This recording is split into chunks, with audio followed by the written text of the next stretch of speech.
हाय शिवम, कैसा है? मैं ठीक हूँ आंटी। और क्या चल रहा है? आपने वाली जो मियांगो की स्टोरी सुनाई थी वो हाँ। मैंने उससे बहुत कुछ सीखा और इम्प्लीमेंट किया। अभी आपको न्यू मैसेज सुना। अरे वाह, ठीक है। हाँ, देखते हैं बुक में क्या है। ठीक है, जिसको हम इम्प्लीमेंट कर सके वैसा सुनना है ना। ठीक है, तो ऐसा ही एक मैसेज है नाना जी की तरफ से। ठीक है, नाना जी क्या बोल रहे हैं कि जब एक इंसान स्पिरिचुअलिज्म में आता है तो उसे पहले तो कुछ मालूम नहीं होता है ना, और किस तरीके से उस पाथ पे बढ़ना है वो भी नहीं मालूम होता है। तो यही हुआ उसके साथ भी। वो क्या बोलता है कि मैं एक गरीब ब्राह्मण था, मराठा फैमिली से बिलोंग करता था, मतलब वो ब्राह्मण भी था और वो गरीब था। और जबकि वो ब्राह्मण था तो उसके जो माता पिता थे वो क्या थे, पुजारी थे, है ना, पूजा पाठ में बिलीव करते थे। और जो उनकी जो इष्ट देव थी दुर्गा देवी थी, है ना। तो उन्हें उसको वो सिखाया जाता था कि हमें अपना इष्ट देव है जो हमारी दुर्गा देवी जी हैं, उन्हीं को ही पूजा करनी है। ठीक है, तो मुझे भी वो बोलते थे। तो वो बोलते हैं कि लैक ऑफ नॉलेज बोल सकते हो, मतलब ज्ञान की कमी, इग्नोरेंस मतलब हमें मालूम नहीं है, या illiteracy were the 3 factors for responsible for not knowing anything else. मतलब उसके अलावा उन लोगों को कुछ मालूम ही नहीं था कि मुझे सिर्फ इस पूजा पाठ करनी है, ऐसा। तो वो क्या बोलता है कि हम बच्चों को भी ना ब्लाइंडली फॉलो करना पड़ता है ये सब रिचुअल्स। भाई जो पापा मम्मी ने बताया वो करना ही है। और वो आगे पता है क्या बोल रहा है कि हम पेरेंट्स ना कितने फनी होते हैं ना, कि जब एक बच्चा कोई दूसरी स्पिरिचुअलिटी की बात ना पूछते हुए अगर कोई दूसरी बात पूछता है तो हम उसको अच्छे से एक्सप्लेन करते हैं एग्जाम्पल्स के साथ। जब बात आती है स्पिरिचुअलिटी की, जैसे नाना जी ने पूछा कि दुर्गा देवी कौन है, इनके बारे में बताओ, ये बहुत ज्यादा प्रश्न पूछने लगे। तो उनके पेरेंट्स ने क्या बोला, नहीं, तुमको यही फॉलो करना है जो हम फॉलो करते आ रहे हैं और हमें इसके ज्यादा कुछ मालूम नहीं है। और तुम मतलब उसको डांट फटकार देते थे। क्यों? क्योंकि उनको भी वो मालूम नहीं था, क्योंकि वो ब्लाइंडली वो भी सब वो फॉलो करते थे, पूजा करनी है, ये करना है, वो सब फॉलो कर रहे थे। तो वो क्या बोला था कि जो मेरी जो अंदर क्यूरियोसिटी थी, इतने सारे आंसर से थक हार के फिर मुझे क्या करना पड़ा, बाहर लोगों से जाना पड़ा और पूछना पड़ा, भाई ये क्या है, ये क्यों करना है, ऐसा क्यों करते हैं हम। तो वो भी बोला, मैं बाहर गया, फिर बाहर भी उसको आंसर्स नहीं मिले, लेकिन फिर वो मंदिर गया, मंदिर में से पुजारी जी से ये प्रश्न पूछने लगा। फिर पुजारी जी ने भी उसको पता है क्या बोला कि बेटा मुझे भी इन सब का आंसर नहीं मालूम है। क्यों? क्योंकि पहली बात तो किसी ने ये प्रश्न मेरे से पूछे ही नहीं है, और दूसरी बात मैं भी वही सब फॉलो कर रहा हूँ। लेकिन बोल रहा था कि हाँ, मुझे इतना जरूर मालूम है कि अगर तुम शांति से आंखें बंद करके बैठ जाओगे तो तुम्हारा जो क्या है ना, मेंटल लेवल, जो तुम्हारा ब्रेन है वो शांत हो जाएगा, और शांति में ही तुम उसके आंसर्स तुमको प्राप्त होंगे। तो उसने क्या किया पता है, वो मंदिर में ही वो बैठ गया, उसकी पुजारी की बात सुन के। सो वो बैठ गया, आंखें बंद करके उधर ही बैठ गया, मन को शांत कर लिया, आंखें बंद कर ली, आया तो पेशेंटली बैठ गया। बोला शायद मेरे को आंसर्स मिल ले।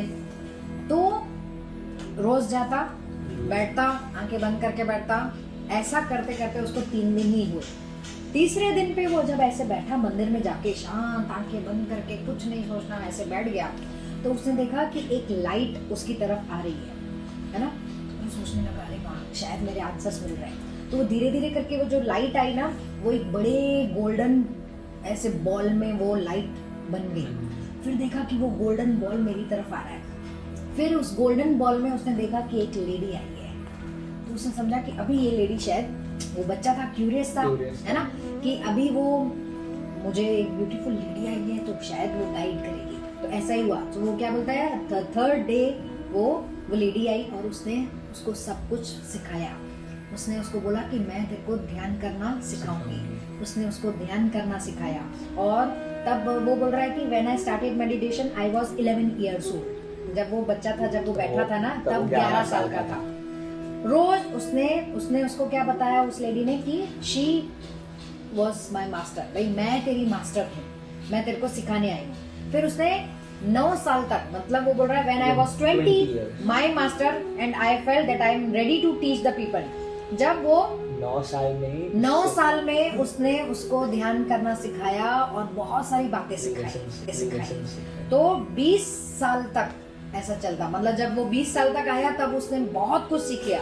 पता है उसने, वो बोल रहा है कि मैंने क्या क्या सीखा, कि कैसे ध्यान के बारे में सीखा, ध्यान का इम्पोर्टेंस, महत्व क्या है, दूसरे लोगों के बारे में भी मैंने सीखा, एस्ट्रल ट्रैवल के बारे में सीखा, थर्ड आई के बारे में सीखा। और भी बोलता है कि मैंने बहुत कुछ उससे 9 सालों में सीखा। फिर जब मैं 20 साल का हो गया तब मेरी मास्टर को लगा कि मैं अभी तैयार हो चुका हूँ ताकि सबको बांटने में सिखा सका।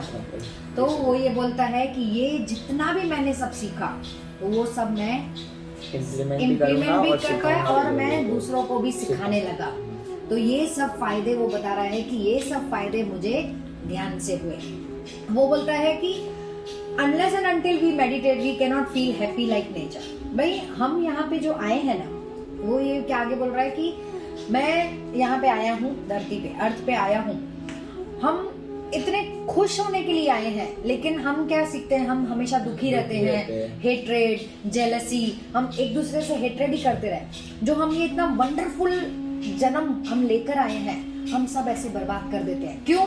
क्योंकि इग्नोरेंस है ना, लैक ऑफ नॉलेज, हमें मालूम नहीं है। तो वो ये बोलते हैं कि अगर हमने ध्यान किया है ना तो ही हम ये सब बातें सीख सकते हैं कि जो हमने वंडरफुल लाइफ लेकर आए हैं उससे हमें कैसे जीना है, खुशी खुशी जीना है, कोई हेट्रेड नहीं, कोई जेलसी नहीं, ठीक है, only of love and compassion with each other. अभी लास्ट उसका मैसेज क्या है, कंक्लूजन कर रहा है वो बोलता है, सी डियर फ्रेंड्स, भाई हम सब यहाँ पे आए हैं, है ना, हमने मगर प्लान बनाया है अर्थ पे आने के लिए, तो हमें समझना है कि मैं इस धरती पे आया हूँ तो पैराडाइज बनाऊं या स्वर्ग बनाऊं या नरक बनाऊं, हैप्पीनेस में रहूं या अनहैप्पीनेस में रहूं, मिसअंडरस्टैंडिंग में रहना है कि मुझे अंडरस्टैंडिंग में रहना है। तो ये सब बोलता है कि मैं हेल्प भी यहीं पे बना सकता हूँ, मेरे ही तरीकों से हेल भी बना सकता हूँ, हेवन भी बना सकता हूँ।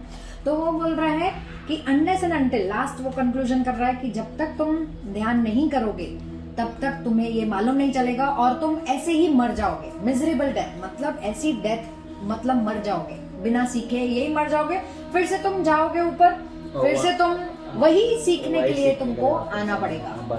तो इसलिए वो बोल रहा है please start doing meditation, meditation करो ताकि जो मैंने ये सब इतना सब सीखा है वो तुम भी सीखो और आगे तुम सिखा सको।